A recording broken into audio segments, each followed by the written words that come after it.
Dynamics of disease transmission. तो आपको ये कम्युनिटी मेडिसिन में 20 मार्क्स के लिए क्वेश्चन पूछा जाता है या लॉन्ग क्वेश्चन 10 मार्क्स के लिए भी पूछ सकते हैं। तो चलिए इसको आज हम डिस्कस करेंगे।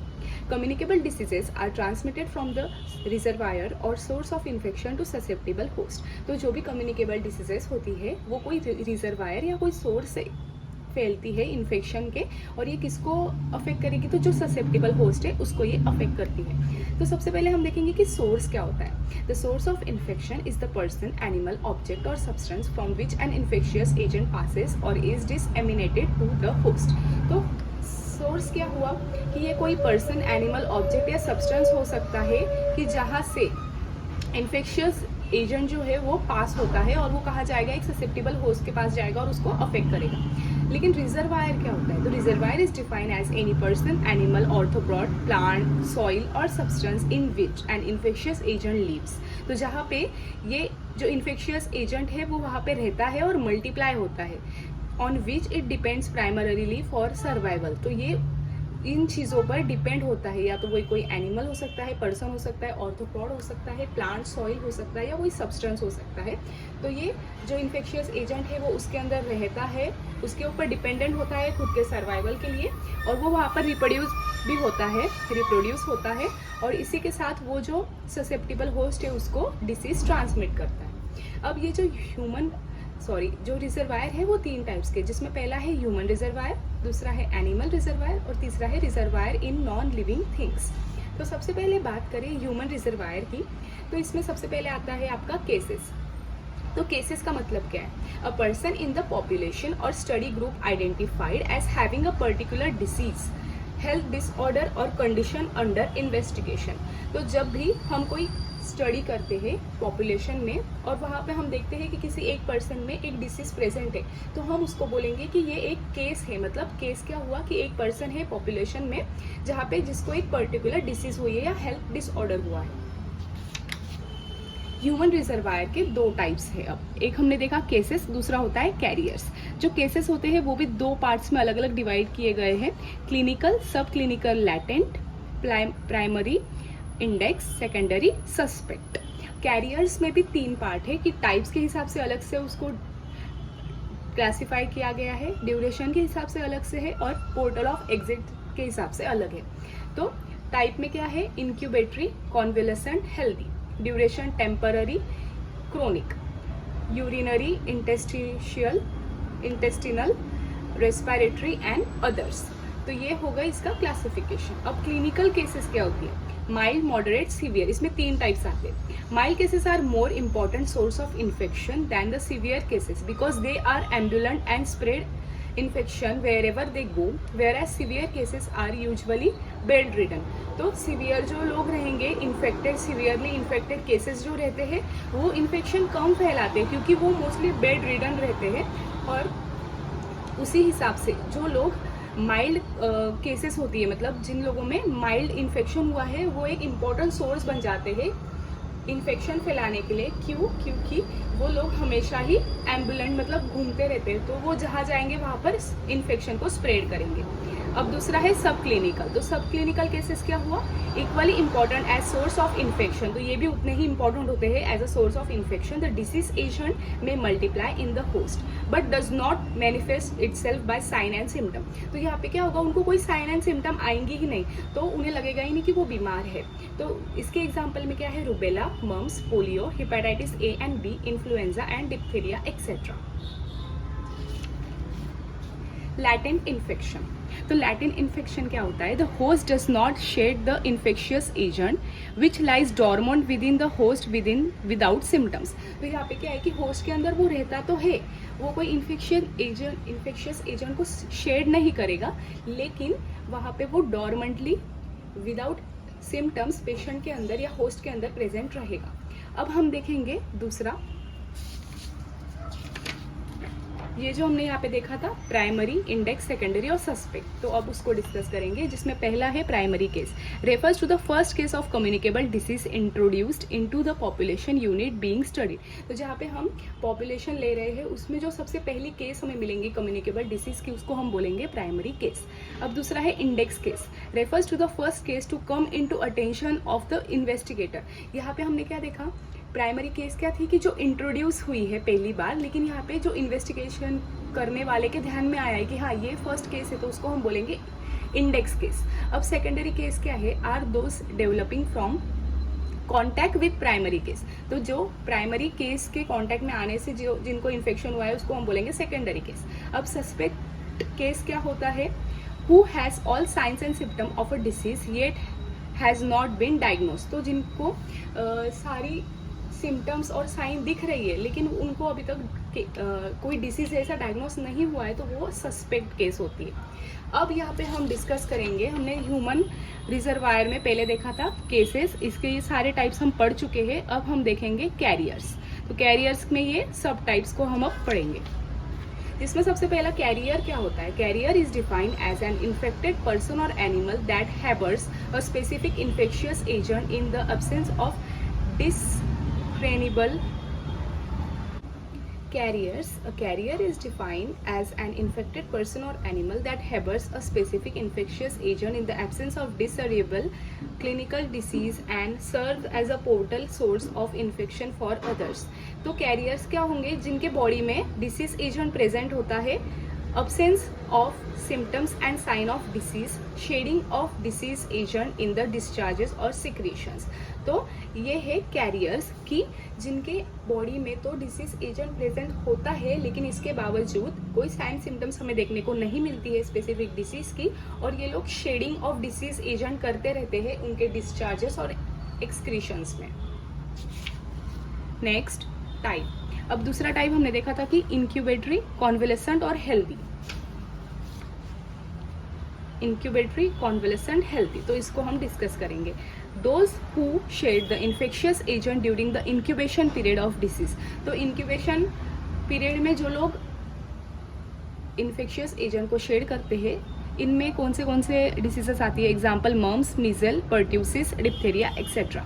Second one is convalescent, who continue to shed the disease agent during the period of convalescent. Convalescence मतलब क्या, जो बीमारी से ठीक होने का टाइम होता है उसको हम कॉन्वलेसेंस बोलते हैं। तो वो लोग इस टाइम पर शेड करते हैं डिसीज एजेंट को, और जबकि हमने इंक्यूबेटर में क्या देखा था, जो इंक्यूबेशन पीरियड के टाइम पे डिसीज एजेंट को शेड करते हैं। अब हेल्दी कैरियर्स क्या है कि पेशेंट विथ सब clinical infection who have developed carrier state without over disease। तो मतलब क्या है यहाँ पे कि जिनको कोई सब क्लिनिकल मतलब क्या है, जिनको ज़्यादा साइन एंड सिम्टम देखने को नहीं मिलते हैं लेकिन फिर भी वो जो इन्फेक्शन है उसको स्प्रेड करते रहते हैं, जैसे polio, cholera, meningitis etcetera.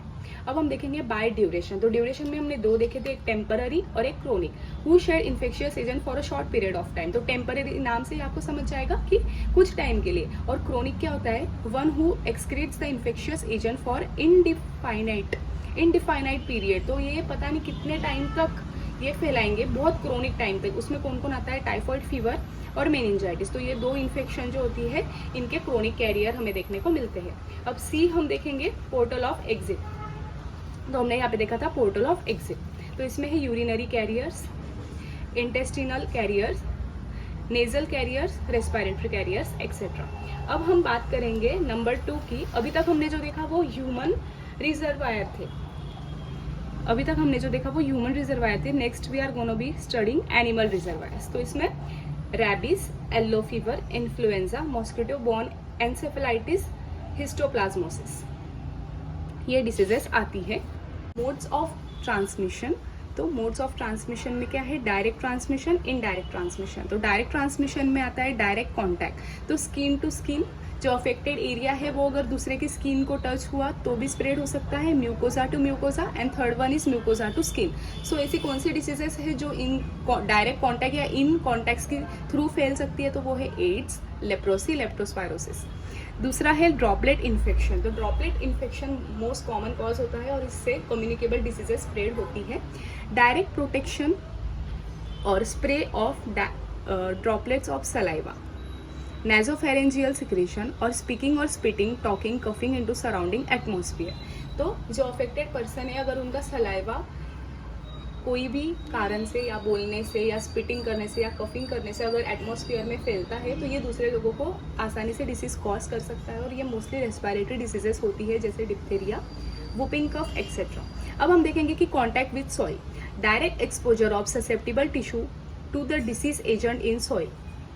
Compose और decaying vegetable material in which saprophytes are present, जैसे हुकवर्म लार्वा अगर प्रेजेंट है, टिटैनस प्रेजेंट है, तो इन वजह से भी डिसीज स्प्रेड हो जाती है।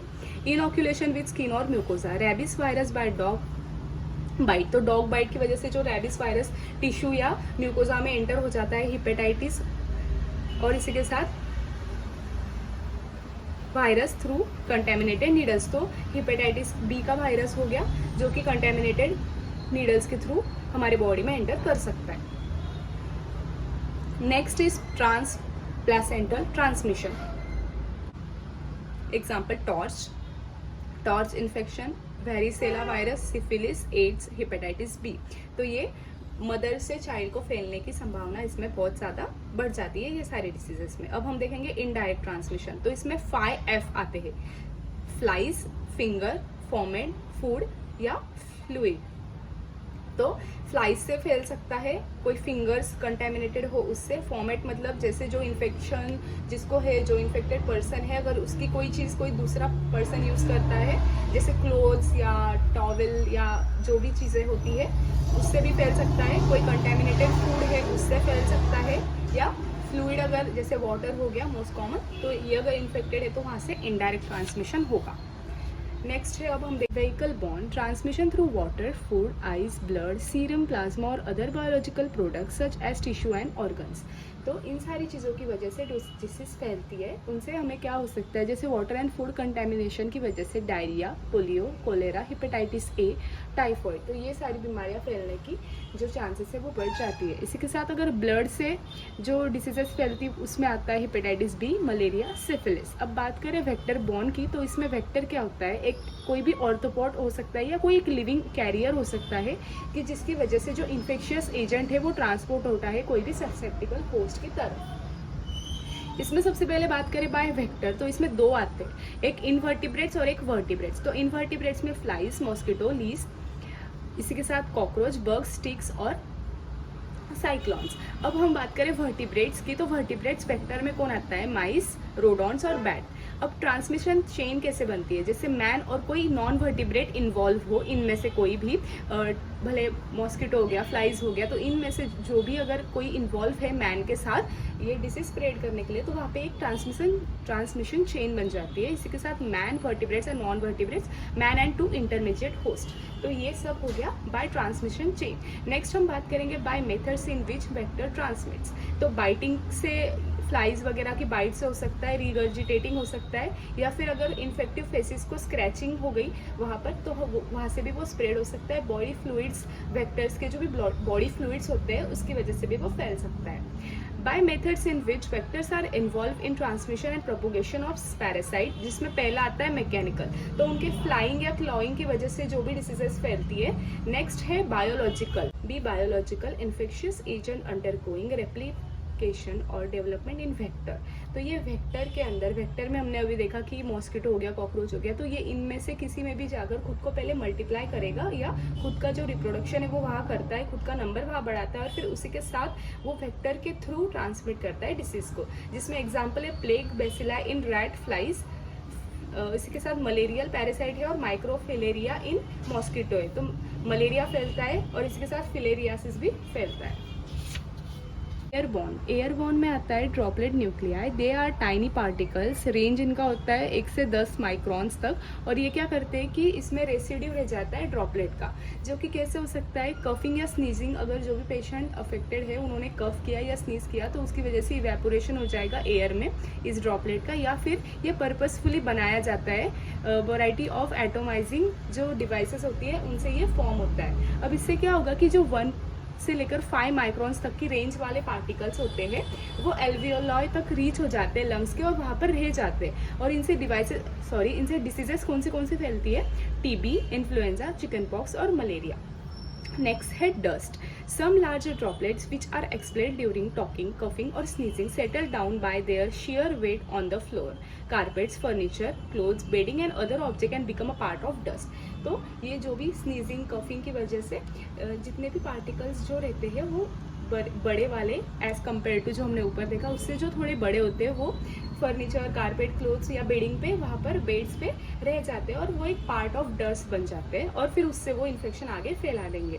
अब फॉर्माइट्स बॉर्न, तो ये क्या होता है कि ये फॉर्माइट्स आर इनएनिमेट आर्टिकल्स और substances other than water and contaminated food by infectious discharges from a patient and capable of harboring there and transferring infection to a healthy person। तो वो वहाँ पर रहकर जो भी इन्फेक्टेड पर्सन है उसके सारी जो भी चीज़ें होती है जैसे उसके क्लोथ्स हो गए, book, pencil, toys, cup, spoon etcetera, इन सारी चीज़ों से वो एक इंसान से दूसरे इंसान तक डिसीज को फैलाने का काम फोमाइट बॉर्न से होता है। नेक्स्ट है अनक्लीन हैंड्स एंड फिंगर, तो हेपेटाइटिस ए, डिसेंट्री, टाइफॉइड, ये सारी डिसीजेस अगर अनक्लीन हैंड और फिंगर है तो उससे फैल सकती है। अब हम बात करेंगे ससेप्टिबल होस्ट की। तो ससेप्टिबल होस्ट का जो सक्सेसफुल पैरासाइटिज्म होता है वो कैसे होता है, पोर्टल ऑफ एंट्री, फिर वहाँ से वो जाएगा साइट ऑफ इलेक्शन, फिर पोर्टल ऑफ एग्जिट और उसी के साथ सर्वाइवल आउटसाइड द बॉडी। अब हम देखेंगे कि इंक्यूबेशन पीरियड क्या होता है। A time interval between invasion by an infectious agent and appearance of the first sign और सिम्टम ऑफ डिसीज। तो इंक्यूबेशन पीरियड क्या हुआ कि जब से इन्फेक्शियस एजेंट ने इन्वेजन किया है या बॉडी के अंदर वो एंटर हुआ है उसके बाद से जब पहली साइन या सिम्टम हमें डिसीज की देखने को मिली है, इसके बीच का जो भी इंटरवल होता है वो हुआ incubation period. During this period the infectious agent undergoes multiplication in the host. तो इस टाइम में वो क्या करता है, अपने नंबर को बढ़ाता है और मल्टीप्लाई होता है होस्ट के अंदर। As a rule infectious diseases are not communicable during incubation period. तो ये इस टाइम पे कम्युनिकेबल नहीं होता है, but there are exceptions as for example measles, chicken pox, whooping cough and hepatitis A. तो ये डिसीजेस लेकिन इंक्यूबेशन पीरियड में फैल सकती है। अब हम देखेंगे लैटेंट पीरियड क्या होता है। Latent period is the period from disease initiation to disease detection. तो डिसीज जब से चालू हुई है और जब तक वो डिटेक्ट हुई है इसके बीच का जो इंटरवल होता है उसे हम लैटेंट पीरियड बोलेंगे। अब incubation period in epidemiological studies, tracing the source of infection and contacts, disease with short incubation period, it is simple to trace the source. इसके बाद पीरियड ऑफ सर्विलियंस, क्वारंटाइन देखा जाता है, इम्यूनाइजेशन फॉर प्रोफाइलैटिक पर्पस। तो हम आगे चल के और कोई दूसरी बीमारी ना हो इसके लिए इम्यूनाइजेशन लेते हैं। इसके बाद आइडेंटिफिकेशन ऑफ पॉइंट सोर्स और प्रोपोगेटेड एपिडेमिक्स और इसके बाद हम प्रोग्नोसिस देखते हैं।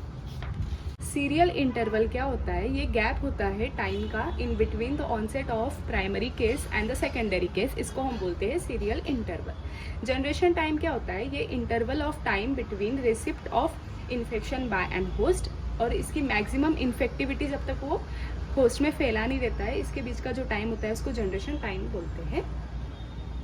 द टाइम अभी हम देखेंगे communicable period, the time during which an infectious agent may be transferred directly और indirectly from an infected person to another person, from an infected animal to man. An important measure of communicability is secondary attack rate. तो ये secondary attack rate हमें जानना बहुत ज़रूरी है। तो SAR secondary attack rate, number of exposed person developing disease within the range of incubation period upon total number of exposed या susceptible contacts into 100। तो ये इसका फॉर्मूला है।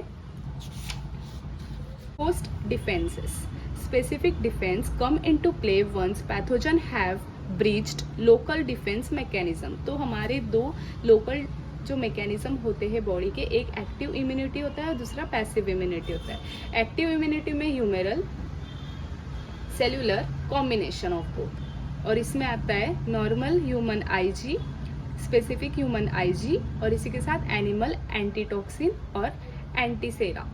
अब हम बात करें एक्टिव इम्यूनिटी की, तो developed as a result of infection और by specific immunisation as is usually associated with presence of antibodies, all cells having a specific action on microorganism concerned with a particular infectious disease, depends on cellular and humoral responses, can be acquired in 3 ways। तो पहले तो active immunity क्या हुआ, ये हमें कैसे मिलती है, कोई स्पेसिफिक हम इम्यूनाइजेशन लेते हैं और वहाँ पे प्रेजेंस होता है एक एंटीबॉडीज का जो कि एक स्पेसिफिक डिसीज फैलाने वाले ऑर्गेनिज्म के खिलाफ काम करता है। और अब हम देखेंगे कि सेलुलर और ह्यूमरल रिस्पॉन्सेस किन 3 चीज़ों से हम एक्वायर कर सकते हैं। पहला है कि क्लिनिकल अगर कोई इन्फेक्शन हुआ है फॉलोइंग सब क्लिनिकल इन्फेक्शन या फिर वैक्सीनेशन। तो इन 3 चीज़ों के बाद हमें एक्टिव इम्यूनिटी देखने को मिलती है। Immune response, primary response, secondary response. तो प्राइमरी में क्या होता है, ये इम्यूनोलॉजिकल मेमोरी होती है। Antigen administrated first time, latent period 3 से 10 दिन का होता है। एंटीबॉडीज अपीयर, आईजी कितने दिन में आएगी, 2 से 3 दिन में आएगी और 2 दिन के बाद डिक्लाइन हो जाती है। आईजीएम बढ़ता है, 7 से 10 दिन रहता है और फिर कम हो जाता है। और सेकेंड रिस्पॉन्स क्या होता है, जो बूस्टर डोज लेते हैं हम लोग, उसको सेकेंडरी रिस्पॉन्स बोलते हैं। Secondary response has shorter latent period. तो इसका लैटेंट पीरियड शॉर्ट देखने को मिलेगा। प्रोडक्शन ऑफ एंटीबॉडी बहुत रैपिड देखने को मिलेंगी। एंटीबॉडीज़ का जो अमाउंट है वो एबेंडेंट या ज़्यादा देखने को मिलेगा और लंबे समय तक इसका रिस्पॉन्स हमें हाई लेवल पर देखने को मिलता है। और इसकी जो कैपेसिटी होती है बाइंडिंग टू एंटीजेंस, तो ये भी ग्रेटर होती है। अब ह्यूमेरल इम्यूनिटी की बात करें तो ये बी सेल्स से आता है, जो बोन मैरो डिराइव सेल्स होती है। Antibodies form by it are localise IG fractions. तो ये आईजी फ्रैक्शंस होते हैं, इसमें 5 टाइप होते हैं, आईजीजी, आईजीए, आईजीएम, आईजीडी और आईजीई। तो इसको हम एक mnemonic game, GAMED, game D, ऐसा आप याद रख सकते हैं। इसके अंदर हमें एंटीबॉडीज देखने को मिलेंगी, PMN सेल्स देखने को मिलेंगे, मोनोसाइट्स भी देखने को मिलेंगे और कॉम्प्लीमेंट सिस्टम होती है। नेक्स्ट बात करें सेलुलर इम्यूनिटी की, तो सम पैथोजेंस हमें यहाँ पे देखने को मिलेंगे, जैसे M. Leprae, M. Tuberculosis, S. Typhi और Candida albicans escape the bactericidal action of leucocyte. Cellular immunity is T cell mediated. ये टी सेल मेडिएटेड होती है। ये एक्टिव माइक्रोफेजेस होते हैं जो कि क्या रिलीज करेंगे, साइटोटॉक्सिक फैक्टर्स। इसी से क्या होंगे, डिलेड हाइपर सेंसिटिविटी रिएक्शन देखने को मिलती है और इसके बाद सिक्रीशन ऑफ इम्यूनोलॉजिकल मेडिएटर्स। अब अगर इनके कॉम्बिनेशन की बात करें तो यहाँ पे दोनों प्रेजेंट होंगे, B+T lymphoid cells plus macrophages and human के cells, killer cell.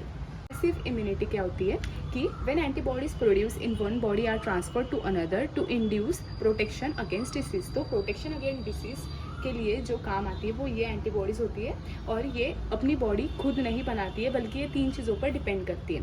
It is rapidly establish, तो ये फटाफट बन जाती है, ये टेम्पररी ही देखने को मिलती है और यहाँ पे RE सिस्टम का कोई भी एजुकेशन नहीं होता है। It's immunity, it is a type of immunity that occurs when the vaccination of a portion of population provides protection to unprotected individual.